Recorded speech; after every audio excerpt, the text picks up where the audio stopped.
Eu tenho certeza que isso está sendo feito de propósito. Japão, vamos conversar. Você e eu... Ui!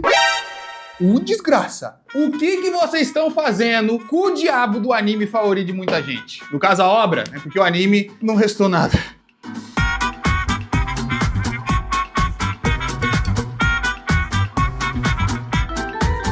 É o seguinte, hoje a gente vai falar sobre uma obra que você possivelmente não vai ver e eu particularmente não recomendo que você veja, por mais que seja uma obra muito boa, mas acabou se tornando um péssimo anime que tá rolando nesse momento, que é The Beginning After the End. A gente vai conversar aqui sobre o começo dessa obra horripilante, porém muito boa, e né, ver ali algumas coisinhas, conversar um pouco sobre isso, porque não pode ser, é de propósito, eu me recuso a acreditar que a indústria japonesa decaiu a esse nível. Tem que ser de propósito. Tem que ser. Mite, Chibi no Asa ga kagami ni utsutta jibun o miteru. Kawaisugiru wa. Vamos lá, pra você que tá mais por fora do que é The Beginning After the End. Guto, por que as pessoas conversam sobre isso? Por que as pessoas comentam sobre isso? Porque eu já ouvi falar sobre o nome dessa história. Acompanhamos uma história no clássico estilo de Tensei. O que isso significa? Que é uma pessoa que renasceu num universo mágico. Porém, temos um extra. Não é uma pessoa que renasceu do universo mágico saindo do nosso universo comum. É uma pessoa que saiu de um universo mágico indo para um outro. A gente já começou a entrar aqui num turbilhão de Tenseis.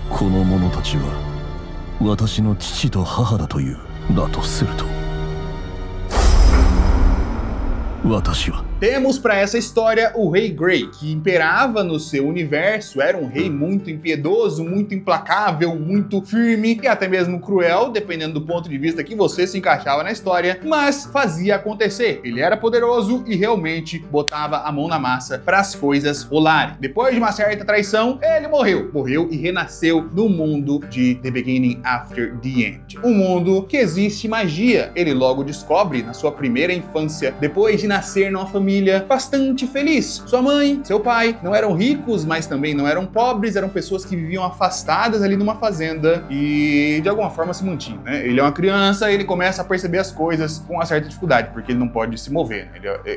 Ele é um bebê.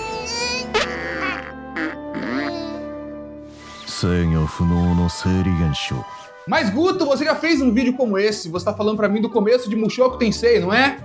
É exatamente o mesmo começo, né? É um template básico para a criação de histórias que não só essas duas obras usaram. Obviamente, The Beginning After the End foi inspirado por Mushoku Tensei, mas a ideia do Turtle Me era a seguinte: Turtle Me parou um dia e pensou, tudo mentira, eu tô imaginando que agora, mas ele pode ter pensado, como que seria se eu fizesse um Mushoku Tensei com um Rudeus menos bandido, ou com um Rudeus sem ser bandido, né? E aí ele pensou no protagonista, no Arthur, que aqui ele renasce não já querendo pegar nas tetas da sua mãe e pensando que ele tá pegando nas tetas de outra pessoa. Não, ele renasce tranquilo. No manhwa, inclusive, ele tem uma citação em relação a isso. Ele fala, não, ele tem um certo pudor em se aproximar demais da mãe dele, né? Porque ele sabe que ele é um adulto e a mãe dele é outra pessoa. Ele fica receoso. Coisa que o Rudeus não fica. Mas esquece Rudeus.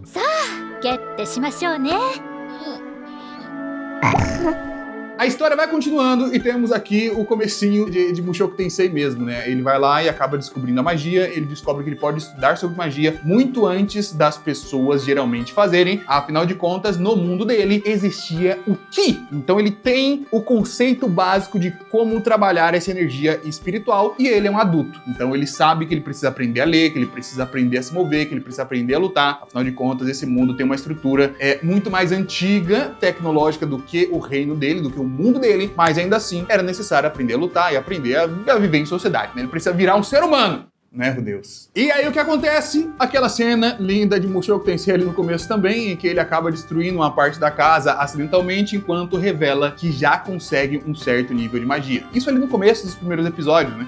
Geralmente as pessoas aprendem magia ali no começo da pré-adolescência, ou no começo da adolescência, na verdade, e ele com 4 anos já conseguia emanar um poder bastante considerável, o que faz os pais pensarem que, bom, nosso filho é um prodígio. そのつもりだったよ。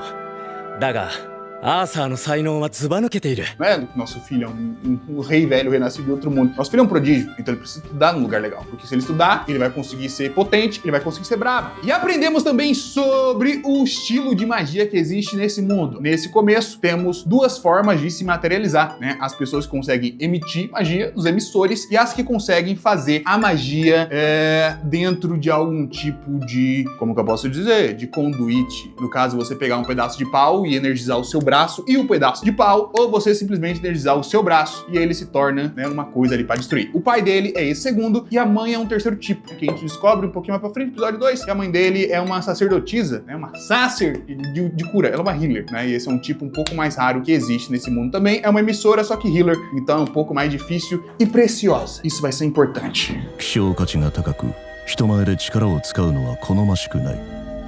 要は狙われやすいのだ。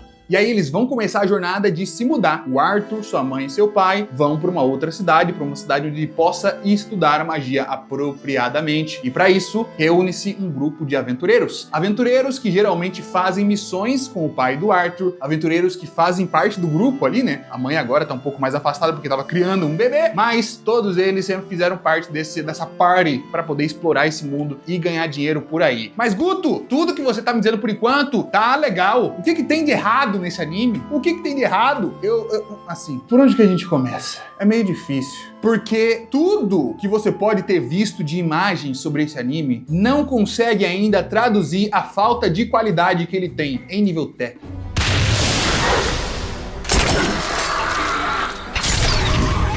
Só que isso vai além do nível técnico. Se a gente pega já os primeiros episódios, quando você vê, assim, o trailer já tava feio, a abertura tava horrível, mas quando você vê, anota aí, regra número 1, se você vê uma magia que é tipo um negócio assim, que você pega e faz só umas partículas em volta, umas partículas que você olha e tem uma cara de After Effects, não que seja ruim fazer coisa no After Effects, tá fazendo muito melhor, mas que tem uma cara de Sony Vegas, não confia. Esse anime vai ser ruim. Vai ser ruim. Eu acho que o único que escapa um pouco disso, algumas temporadas de Fate, que tem uma magia, não, o Fate é um pouco melhor do que o Sony Vegas, mas de resto, nada escapa. Se a magia tem partícula feia, cristalina, sem nenhum tipo de tratamento, não confia que vai ser ruim. E obviamente aqui não deu pra escapar. Logo ali no começo, a gente vê que existe uma certa, como que eu posso dizer, uma certa manutenção em não fazer muitos quadros, né? A gente quer ser conservador, a gente é um anime, não precisa ter tantos quadros assim, pode ter poucos quadros, então vamos usar pouco aqui. Sempre que puder, bota um diálogo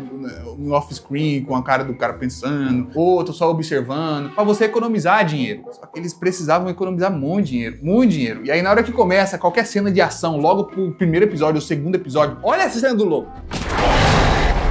Eu não estou suportando mais. Olha esses lobos pulando. Olha o jeito que os bichos pulam, o jeito que as flechas atravessam o bicho e o jeito que eles cortam de uma cena pra outra. E assim, já não bastava o bicho tá num 3D feio. Que essa parte tranquila. O 3D feio é o de menos. Ele tá ali feio, e aí ele pula, e aí a flecha aparece dentro dele, e aí vem uma outra tela pra dividir o rosto entre dois personagens, e vai uma coisa horripilante. É sinistro. É sinistro. Mas Guto, isso não é suficiente pra estragar, tá bom. Vamos pra segunda metade do episódio 2, a parte que eles são emboscados por um grupo de bandidos. Olha isso aqui. Os bandidos vêm e aí eles vão, né, cruel, vagabundo, interceptar os nossos heróis. E aí você vê eles indo com as flechas, aí você vê tudo isso aqui acontecendo. Era pra ser uma sequência de ação, sabe? Era pra ser uma sequência de ação da hora, era pra ser uma coisa empolgante, pra poder explorar como funciona a movimentação, como funciona a magia, como funciona a ação dessa obra desde o começo. Não era? É o que a gente esperava, pelo menos, mas no fim das contas acabou sendo essa coisa horrível.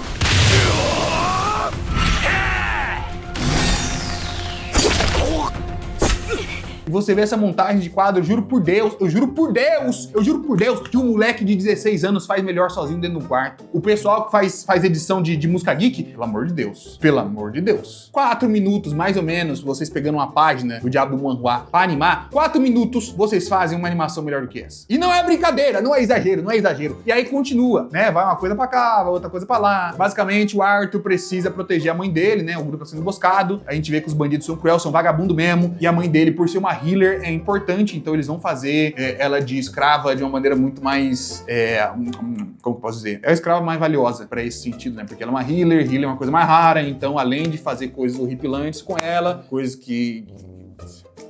tá dentro da obra, né? Existe essa ameaça, existe esse perigo, então o Arthur fica aí mais com medo ainda e ele vai proteger a mãe, que nessa ele descobre que está grávida. Então ele vai proteger a mãe e também a sua irmãzinha. その力でママを守ってくれ。ママのお腹には赤ちゃんがいるんだ。 Mas as coisas não saem como o esperado. E, né, ele acaba caindo da montanha lá. Foi proteger a mãe, deu tudo feio, ficou tudo horripilante e ele cai da montanha junto com o bandido que ele pulou lá junto e vai do Diabo 4. E aí a gente corta pro episódio 3, que começa, sabe como? Com ele com a faca no pescoço do bandido, com ele gruvinhando, com ele morto, caído no chão. Não. Começa com ele dentro de um lugar, falando com um bicho esquisito, com armadura assim, que tem uns braços, sabe? A mãozinha assim, aí tem outras mãos por fora, uma máscara de 3D. Tudo num 3D muito feio.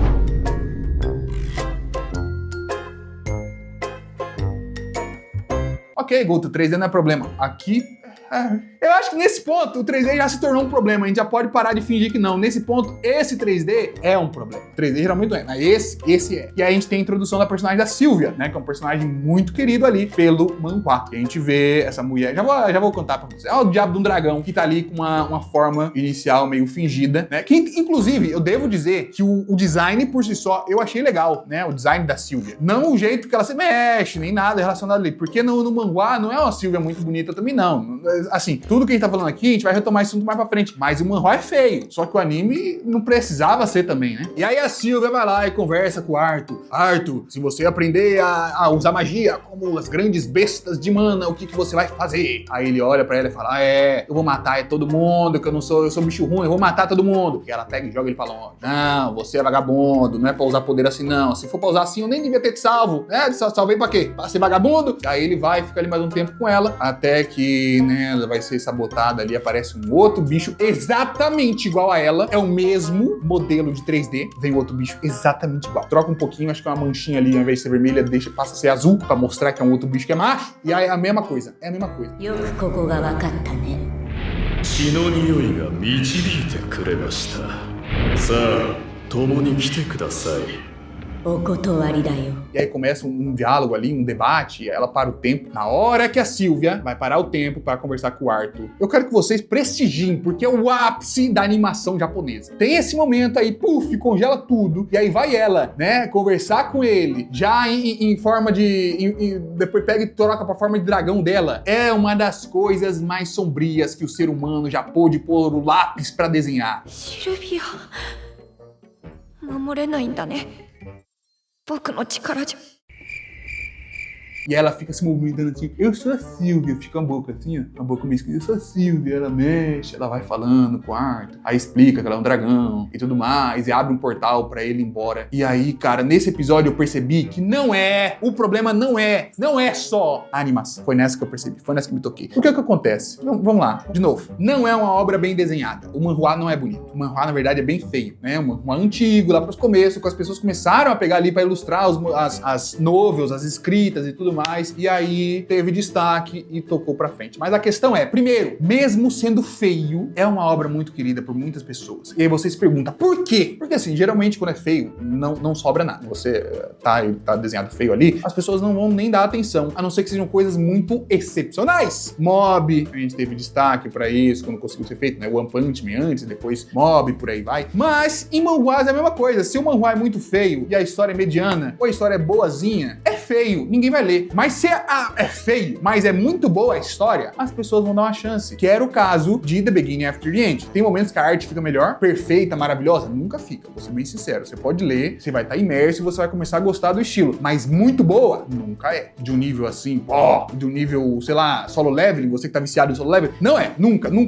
Mas é boa. Chega um momento que fica ok, fica legal. No começo é horrível, feio, mas faz parte. Por quê? Porque a história, por mais que parta de uma premissa muito básica, ela é muito bem desenvolvida. E aí eu começo começo a entender quais foram as coisas por conta desse terceiro episódio, porque eu assisti o episódio e fui reler o negócio. E aí eu vi o tanto de coisa que foi alterada em minúcias, em coisas pequenas, para que a gente não percebesse, o que faz com que a história acabe se tornando pior. Porque assim, é uma história básica. O jeito que você vai contar essa história básica é como vai fazer ela ser boa, né? É uma história, no geral, eu realmente recomendo a novel e o manhwa pra vocês. É uma história que vai trazer esse cara, esse rei que morreu de outro mundo pra viver aqui de novo, muito sobre aprender coisas, né? Ele aprender, por mais que ele fosse um cara de, sei lá, 40, 50 anos, tinha muitas coisas que ele não tinha vivido, né? Viver a experiência em família, viver felicidade, sorrisos, né? Que é uma coisa que ele não dava na vida anterior dele, aprender o preço de proteger, não apenas o preço de destruir, não apenas conseguir eliminar os seus rivais, e tudo isso é de uma maneira mais contemplativa na obra original. Você vai sendo introduzido por uma ação muito da hora, ao mesmo tempo em que esses conceitos são ali, ó, distribuídos pra você, de leve, lindo. O maior exemplo possível é essa parte, esse episódio com a Sylvia. Eu não vou nem comentar a parte de que eles simplesmente cortaram como que ele chegou no negócio, tipo,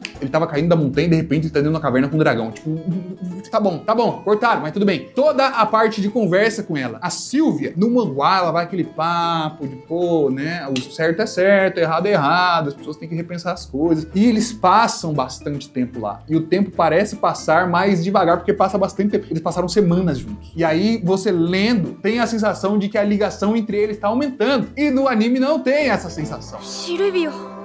一瞬この者は私の全てを知っていっているのかと思えた。 Parece que é só uma provinha que ela faz com ele. Você vai proteger seus amigos ou você vai matar as pessoas? Aí ele fala que vai matar, aí não, reprovou. Ah, não, eu vou proteger. Ah, tá bom, passou, então vou te ensinar. Enquanto no negócio é tipo, não tem esse teste de poder, esse teste de virtude. Ela só tenta entender como que é o cara e vai mudando ele de pouco em pouco para depois achar que ele é digno o suficiente para poder ensinar o negócio que ela sabe. E no anime não tem peso dramático nenhum. Pra essa cena, a Sylvia, ela tem o poder de poder gerar um portal. Ela tava ali fazendo um portal para que ele voltasse para a família dele. No caso do manhwa, né? Porque no anime ela só gerou o portal no último momento. Mas no manhwa, ela deu a vida dela. Repito, ela deu a vida dela para poder fazer o diabo do portal. E aí você ganha um peso, né? Porque, vamos lá, pô, ela se sacrificou para que eu pudesse... A câmera tá caindo. Para que eu pudesse voltar para a minha família. Isso é relevante, isso é grande, isso é potente. E no anime foi só...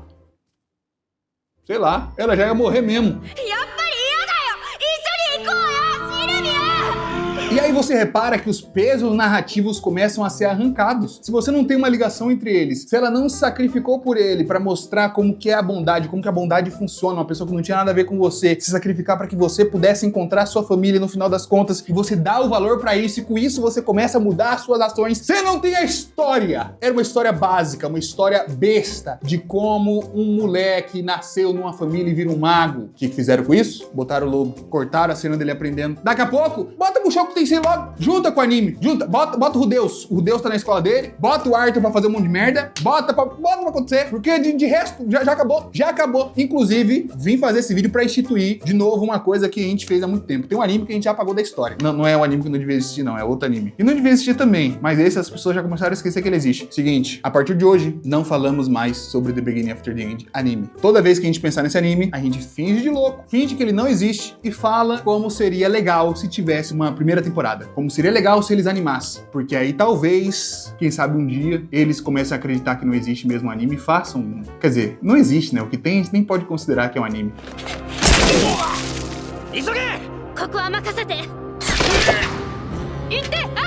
Ah, Guto, mas a culpa é do criador, porque o criador que escolheu o estúdio a dedo, porque as pessoas que trabalham no estúdio eram todas fãs. Eu quero que o fã vá pro caralho e o criador também. Ô, desgraçado, cara. Se você é o culpado, Turtleme, pode vir aqui na Zona Leste de São Paulo, que a gente vai se encontrar. Eu e você, a gente vai se resolver em breve. Pode vir. Você, eu não acredito. Eu ainda acho que você seja inocente. Você tem que ser inocente. Se não for, eu vou ficar triste. Oh, meu Deus.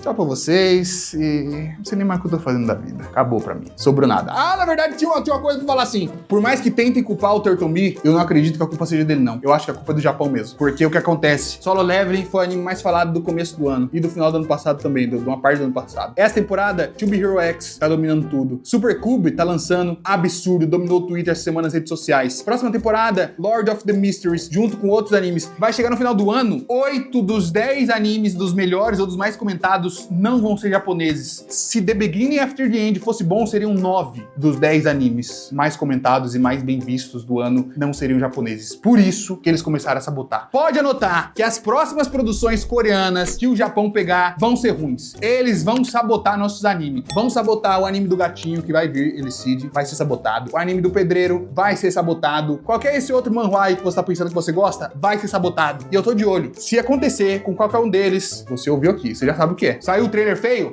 Lembra. Ah, o Guto falou, né? O Guto falou.